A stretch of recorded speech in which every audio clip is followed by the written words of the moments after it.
Welcome back to the Foundry by Forge College. Today's explainer is essentially your architectural blueprint for transforming from a down-in-the-weeds systems debugger into a highly effective strategic communicator. Look, if you've been grinding through the advanced Solana concepts track, you already know that finding the bug, that's really only half the battle. The other half is trying to get people to actually care and take action without their eyes completely glazing over. So, in our last lesson on holistic infrastructure synthesis, we collected what you might call the raw crude oil. We had detailed turbine traces, intricate Gulf Stream metrics, deep debugging notes, the whole shebang. But let's be brutally honest here. Handing a manager or a fellow engineer a 50-page mountain of raw logs is a fantastic way to get completely ignored. It's overwhelming.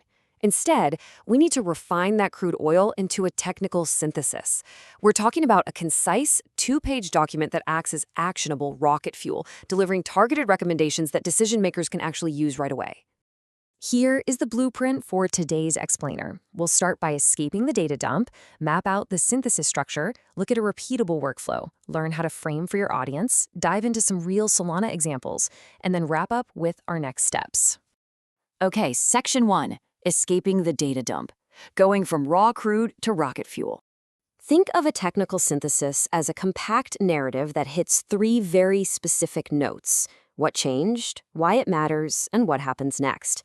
It's kind of like going to the doctor. You tell them your symptoms, right? Where it hurts and when it started. You would never walk into a clinic, slam down a massive printout of your entire sequence DNA, and tell the doctor to figure it out. Raw logs are your DNA. The synthesis is clearly communicating the symptoms so you can actually get a diagnosis. Now take a look at this statement. It perfectly functions as an executive summary. In one single breath, it tells you exactly what happened. Turbine retransmissions correlated with Gulf Stream Q growth. It gives the consequence, short-lived propagation delays. And boom, it delivers the immediate recommended action, which is a targeted replay experiment. If your reader only has 10 seconds before their next meeting, this sentence gives them literally everything they need to know. Moving on to Section 2, the synthesis structure map, filtering evidence to action. To consistently write summaries like that, we need a mental model. Think of the synthesis structure map as a mechanical funnel with 4 distinct layers. You start at the wide end with raw observations, your concrete logs, charts, and proof of history debugging notes. Next, you move to interpretation, meaning what's the cause and effect here? Then comes operational impact. How is this actually messing with latency or throughput on the network? Finally, you reach the narrow end, recommendations. This is where you curate actions and assign clear owners, filtering out the noise at every single step.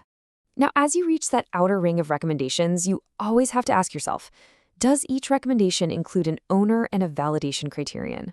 If you just write down, we should fix the queue, well, congratulations, you haven't written a recommendation, you've just made a wish to the universe. Who is fixing it? And how will we know it's fixed? If you can't answer that, you need to keep refining. This is absolutely crucial for preventing vague, speculative agendas from ruining your final planner. Section 3, a repeatable synthesis workflow, getting from chaotic notes to 2 clean pages. To iterate quickly, you want to segment your workflow into 6 steps. First, collect and tag your evidence. Give your logs simple, easy-to-read names like Turbine Latency 202. Second, draft simple, objective 3-line factual observations. Third, interpret those facts into hypotheses. Fourth, map the actual operational impact. Fifth, frame those targeted recommendations with clear owners. And step 6, compose your 2-page synthesis. Breaking it down this way turns raw diagnostic artifacts into actionable magic in a single workday. We emphasize this repeatable workflow across Forge College because time-crunched stakeholders desperately need direct actionability. Your ultimate goal here is to reduce decision friction. When you nail this workflow, owners immediately know what to do. Operators know exactly what metrics to watch, and architects know where to dig deeper. You are completely removing the guesswork for everyone involved. Section 4, framing for your audience. Who is reading the blueprint? Tailoring your document ensures you're actually speaking the right language to the right people. For example, product managers need a 1-page executive summary, focusing on risk and impact, so please don't give them your code snippets. Platform engineers, however, might want 2 pages with detailed observations and proposed fixes. And the on-call ops team, they really just want a single page of actionable steps and monitoring metrics. If you swap these around, your synthesis is going to fail to land. Let's move to Section 5, Solana, Examples in Action. Time to test the refinery. Let's look at a practical example. Finding A. Turbine spikes. The observation? 3 reproducible retransmission bursts. The evidence is cleanly tagged as turbine latency 22. Our interpretation is that buffer handling is causing stalls, which ultimately increases tail latency for block propagation.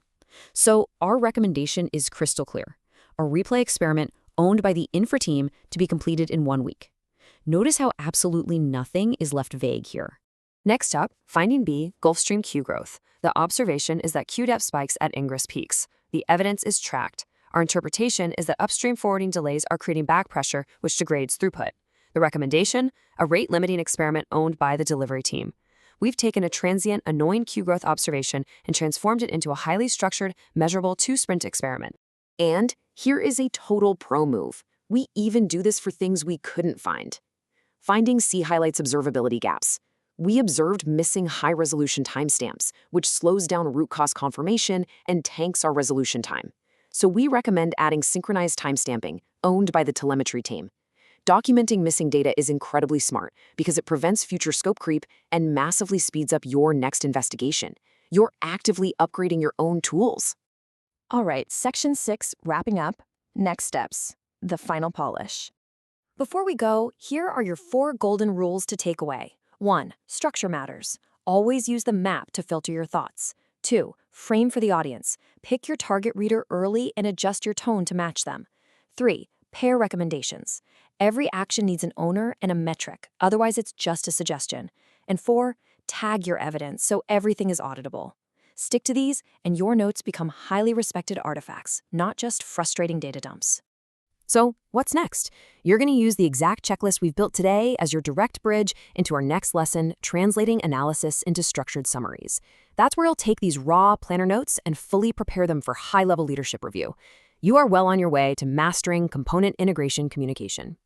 As you sit down to write your next report, I want you to really ask yourself, are you just dumping data onto someone else's desk, or are you fueling focused action?